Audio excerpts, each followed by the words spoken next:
സംസ്ഥാനത്തെ വിവിധയിടങ്ങളിലുണ്ടായ വാഹനാപകടങ്ങളിൽ ഇന്ന് 4 പേർക്ക് ജീവൻ നഷ്ടമായി. കാസർഗോഡ് ഐങ്ങോത്തുണ്ടായ KSRTC ബസും കാറും കൂട്ടിയിടിച്ചുള്ള അപകടത്തിൽ 2 കുട്ടികൾ മരിച്ചു.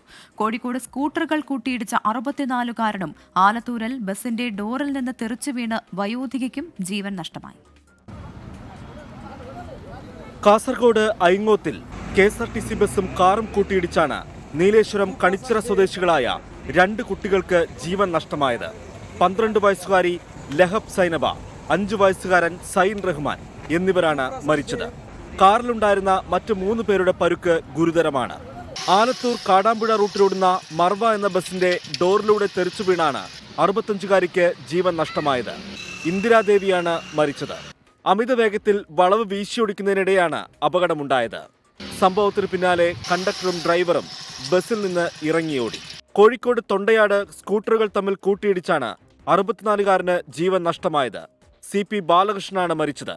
ബാലകൃഷ്ണനും ബന്ധുവും സഞ്ചരിച്ച സ്കൂട്ടറിൽ ഇതേ ദിശയിൽ വന്ന മറ്റൊരു സ്കൂട്ടർ ഇടിക്കുകയായിരുന്നു.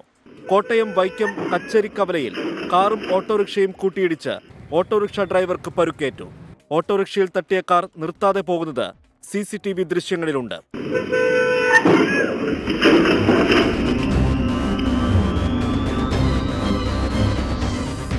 പുനലൂർ മൂവാറ്റുപുഴ സംസ്ഥാന പാതയിലും അപകടങ്ങൾ തുടർക്കഥയാവുകയാണ്. ദിവസങ്ങൾക്ക് മുമ്പ് നവദമ്പതികൾ ഉൾപ്പെടെ 4 പേരുടെ മരണത്തിനിടയാക്കിയ കോന്നി കൂടൽ മുറിഞ്ഞകല്ലിൽ കാറുകൾ കൂട്ടിയിടിച്ചു. പരുക്കേറ്റവരെ കോന്നി താലൂക്ക് ആശുപത്രിയിൽ പ്രവേശിപ്പിച്ചു.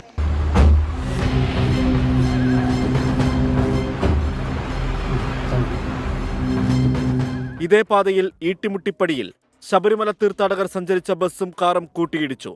കാറിലുള്ളവർക്ക് പരുക്കുണ്ട്. News desk 24.